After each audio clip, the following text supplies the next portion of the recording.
So I wanted to do a quick introduction to Brujeria and Santeria.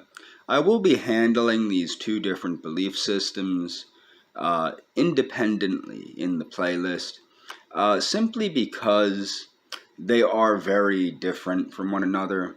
Santeria, which means the way of the saints, is actually far more heavily influenced by West African beliefs in their sense of, but there's the creator of the Almighty, and like, well, not the creator, there's a belief in the Almighty, like a great spirit, and then there are like nature spirits, or Nataru as they would be called in Egypt, and it's a very different belief system, although it is externally heavily influenced by Catholicism.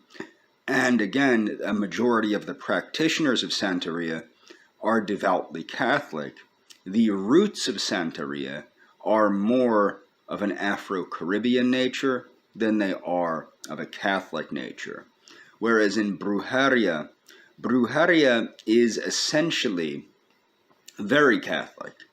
It is the amalgamation of, or amalgamation, I have to say that properly, I don't want people to get confused, of Catholicism and a lot of the traditional indigenous beliefs of Central and South America. And of course, Latin American portions like, like Puerto Rico, of the Caribbean, like Puerto Rico, Cuba, etc. But Brujeria is far more externally and internally Catholic.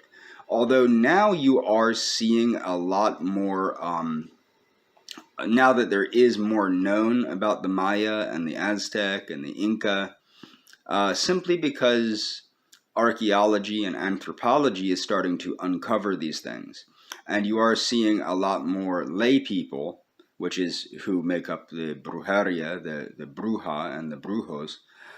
You see them starting to embrace the traditional culture in place of the Catholic culture. So you see a more turn toward the indigenous beliefs of the Inca, the Aztec, the Maya, etc., and or their own indigenous groups of people. What people don't understand, brujeria, which means witchcraft, is what it means. And a bruja is a witch, and a brujo is a male witch, is not Wicca. I used to find this comical when I was a teenager, and the thing is with Wicca, Wicca attracts every kind of marginalized group, okay? So when I was a kid, I was never really a Wiccan.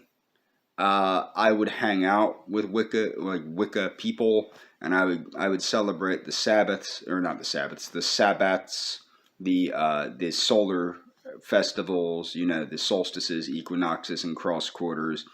And occasionally I would celebrate the Aspats. The Aspats are the lunar rites, although for whatever reason, where I'm at, the only things that were celebrated by the pagan community were the full moon Aspats. They didn't celebrate any of the other phases of the moon, which technically are celebrated in traditional Wicca, but not amongst where I live. But the thing is, because Wicca attracts really every marginalized group, which is actually why I quit attending solstices and equinoxes and cross quarters and things like that. The reason why was because a lot of the people showing up were just really bizarre people. A lot of people from the homosexual community, a lot of people from all different kinds of communities, but a large portion were actually Hispanic women. Hispanic women that were looking to rebel against their Catholic upbringing, which is interesting because they would refer to themselves as bruja. No. Technically, maybe yes, but no. You see, not every practitioner of Wicca is a witch. A practitioner of Wicca is a Wiccan, or a male Wiccan, or a female Wicca, Wicca, Witchy. So it's like Wicha Wichi is how you actually pronounce it in Old Anglo-Saxon. So it differentiates a male practitioner, which would be a Wicha, and a female practitioner, which would be a Wichi. But not a witch. A witch is something completely different. And this is something that comes to be relatively annoying when you're trying to explain this to people that don't understand the history of modern neo-paganism, the recreation of paganism. And it really became very interesting when I was a Satanist and I'm explaining to these people what they're supposed to believe, what they're supposed to think, because they don't know. It's kind of like how somebody knows more about Christianity that isn't a Christian than a Christian does. And it really becomes very obnoxious because they get offended. But the thing is, that's one of the reasons I had to stop going. Brujeria is not at all related to Anglo-Saxon Wicca or Irish Wita. There's also the Wittan tradition, Wittan, which is Irish in origin. Okay, it's not an Anglo-Saxon religion, it's an Irish tradition. And of course, Druidry, which is Celtic, which can mean anything from where Germania is, all the way to the British Isles, all the way to Gaul, and even in parts of Spain, Druidry existed. Druidry is solar. It's a solar-based religion, whereas Wicca and Wittan traditions are actually lunar-based or take place at nighttime. And it becomes very bizarre when you're trying to explain this to people that are supposed to know what they're talking about, but they're really just there to roll ecstasy and have a good time. So the thing is with Brujeria is very overtly Catholic, meaning instead of using the pagan deities, they use the Jesus as the masculine force, and Saint Maria Guadalupe as the or Our Lady Guadalupe or whatever. They use that as the feminine aspect, and they use the Holy Spirit as the God, the unknowable God, the hermaphroditic God, the omnipresent God.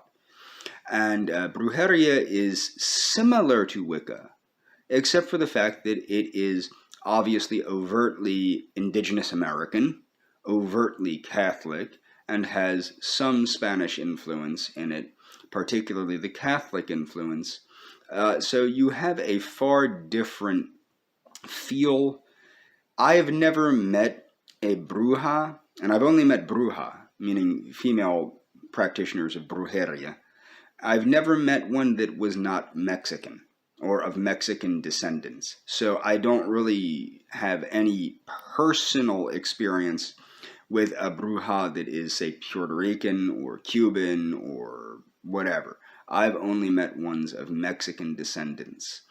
But yeah, the ones that take it legit are usually devoutly Catholic, go to church on Sunday, go to confession, they practice Catholicism, and the brujeria is something they do because they believe they were born into it, or they believe that it's a family tradition or something of that nature. Wicca, no, that's not like that. Santeria, I've met a couple of Santeria practitioners that, but Santeria to me, from what I've seen on a personal level, is so much like voodoo that it's hard to differentiate the two. The main difference that I've seen is the practitioners of Santeria tend to be Hispanic, whereas the practitioners of voodoo tend to be black or white. That's the main difference.